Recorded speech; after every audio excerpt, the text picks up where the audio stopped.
Hi hello guys, ನಾವು ನಿಮ್ಮ ಪ್ರೀತಿಯ ಸುಶ್. ಇವತ್ತು ಚಿಕನ್ ಬಟರ್ ಮಸಾಲವನ್ನು ಯಾವ ರೀತಿಯಲ್ಲಿ ಮಾಡುವುದಂತ ನಿಮಗೆ ಹೇಳಿಕೊಡ್ತಿದ್ದೇನೆ. ನೋಡಿ, ಇದು ರೆಸಿಪಿಯನ್ನು ನಾನೀಗ ತೋರಿಸ್ತೇನೆ. ಮೊದಲಿಗೆ ಚಿಕನನ್ನು ಒಳ್ಳೆ ರೀತಿಯಲ್ಲಿ ವಾಶ್ ಮಾಡಿಡಬೇಕು.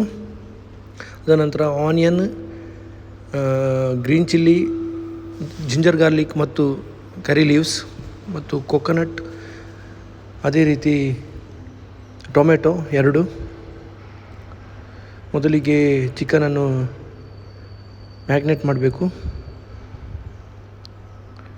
ಫಸ್ಟಿಗೆ ಉಪ್ಪು ಹಾಕಿ, ಅದನಂತರ 1 ಸ್ಪೂನ್ ಮತ್ತು ಸ್ವಲ್ಪ ಹಳದಿಯನ್ನು ಹಾಕಿ, ಅದನಂತರ ಪೆಪ್ಪರ್ ಹುಡಿಯನ್ನು ಹಾಕಿ ಚಿಕನ್ ಮಸಾಲವನ್ನು ಸ್ವಲ್ಪ ಹಾಕ್ತಿದ್ದೇನೆ.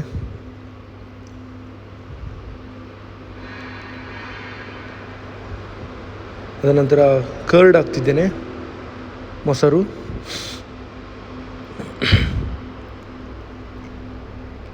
ಇದು ಚಿಕನ್ ಬಟರ್ ಮಸಾಲ ಮಾಡುವ ರೀತಿ. ಮೊಟ್ಟೆಯನ್ನು ಹಾಕಿದ್ದೇನೆ 1-2.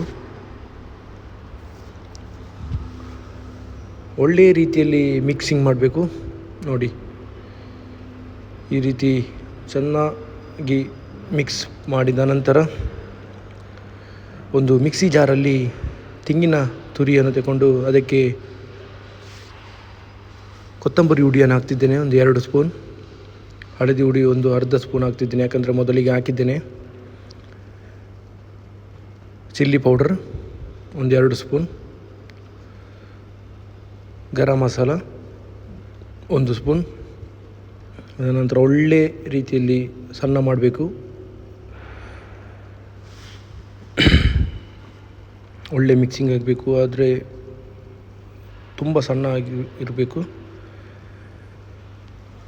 ಮಸಾಲ. ಅದಕ್ಕೆ ಒಂದು ಲಿಂಬೆಹಣ್ಣು ಗಾತ್ರದಷ್ಟು ಹುಳಿಯನ್ನು ಹಾಕ್ತಿದ್ದೇನೆ.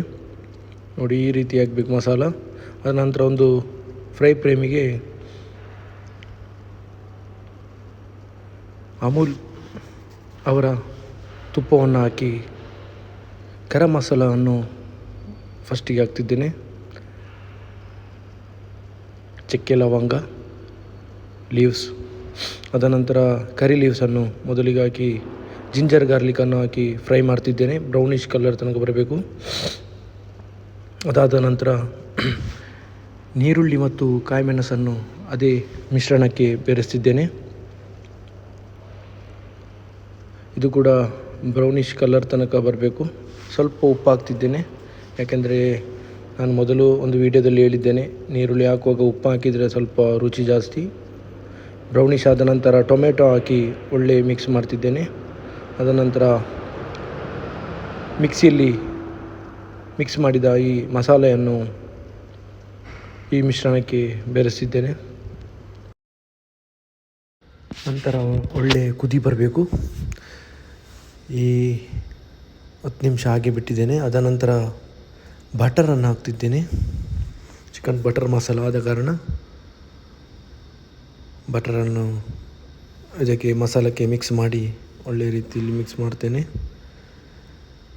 ಅದನಂತರ ಮ್ಯಾಗ್ನೇಟ್ ಮಾಡಿ ಇಟ್ಟಿದ್ದಂಥ ಒಂದು ಚಿಕನನ್ನು ಈ ಮಸಾಲದೊಟ್ಟಿಗೆ ಬೆರೆಸ್ತಿದ್ದೇನೆ. ನೋಡಿ ಯಾವ ರೀತಿ ಬಂದಿದೆ ನೋಡಿ. ವಿಡಿಯೋ ಲೈಕ್ ಆದರೆ ಶೇರ್ ಮಾಡಿ, ಲೈಕ್ ಮಾಡಿ, ಸಬ್ಸ್ಕ್ರೈಬ್ ಮಾಡಿ, ನಿಮ್ಮ ಫ್ರೆಂಡ್ಸಿಗೆ ತಿಳಿಸಿ. ಇನ್ನೂ ಅಷ್ಟು ವೀಡಿಯೋಕ್ಕಾಗಿ ವೇಟ್ ಮಾಡಿ. Thank you. ನಿಮ್ಮ ಪ್ರೀತಿಯ ಸುಶ್.